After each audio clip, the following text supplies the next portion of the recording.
to Simple Conversations with ASG.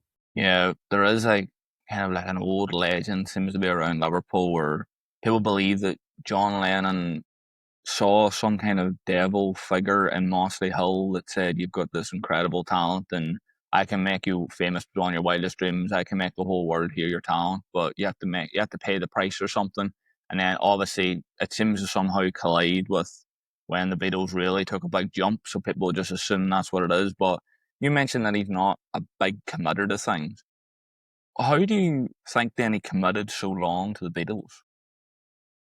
Well, two parts. First of all, I've lived in Mossley Hill for the last 36 years, and I've not seen anything satanic. You sure? Well, a few Evertonians maybe, but we'll keep off the football. Yeah, please, just this week. Yeah, I mean, there's so many myths and these stories, particularly in Liverpool. There's a guy called Tom Slemon who's written, I don't know, hundreds of books on ghost stories, some of which may be partially true.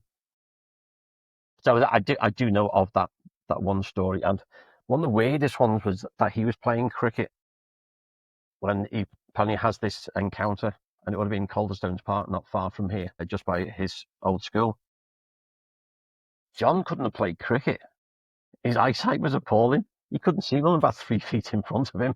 So he never partook in any ball games. So that legend sort of disappeared at that point. Second part of the question, why was he so committed to the Beatles? It was what he was into. It's from when he was young and rock and roll grabbed him. So that would have been 1956. So he's 15 years old. He had skiffle, which is what the Quarrymen played, Lonnie Donegan's music, which was a craze only lasted for like 56 to 58. But in 1956 as well, you have Long Tall Sally by Little Richard, Heartbreak Hotel by Elvis. And John says when he first heard Long Tall Sally, it was so great he couldn't speak. Now, I actually got to interview and edit the book for Michael Hill, who was John's friend who played in that record in his house, which is literally just around the corner from where I live. And Michael had played that, and he bought it over in Europe, so it wasn't even available in the UK yet. John went to his house at lunchtime with a couple of friends, and he listened to Long Tall Sally, and John's world was just blown apart. And he said that was just amazing. That's what took him off into music. But would he have done it on his own? Probably not. I think he needed Paul for that, because when John and Paul meet, which is July 57, everything changes. Up to that point, the Quarrymen had been going for about 12 months, and we're a group of friends having fun.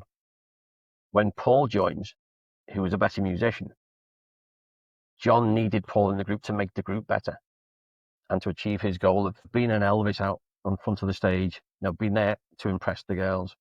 He needed Paul to do that. And I think at that point, Paul almost becomes like a musical director. It was always John's group, but Paul was like leading John gently through it. And I think they needed each other to do that. But because John did get bored, I think his biggest problem with the Beatles was that by the time they stopped touring in 66, and they'd only been touring for 3 years, done all these albums, everything John wanted from fame, he didn't get. He thought money would be it, fame would be it, the mania, all the girls, everything. It didn't bring him any happiness.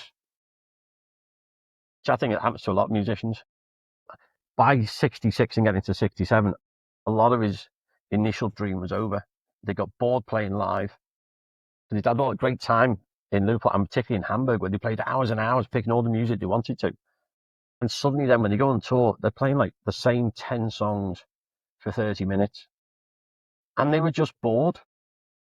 And so I think then you get to 67 and get into 68. They have the big time off and they go off to Rishikesh. John then meets Yoko. And he's had enough of the Beatles by that point. Because Brian Epstein has died in the summer of 67.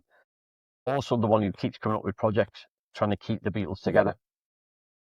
But by the time you're getting through into 69, they're hardly spending a lot of time together in the studio. They still come up with, the last recorded album, Abbey Road, is still a work of genius. But as a band, they weren't all in the studio at the same time because they were all struggling with relationships between them. So it was naturally coming to an end. So when you boil it down into really their fame was 63 to 66, which included touring. And then by the time they split up in April 70, it's only just over 7 years of releasing records and being famous. It's not that great a time period, but they just packed so much into it.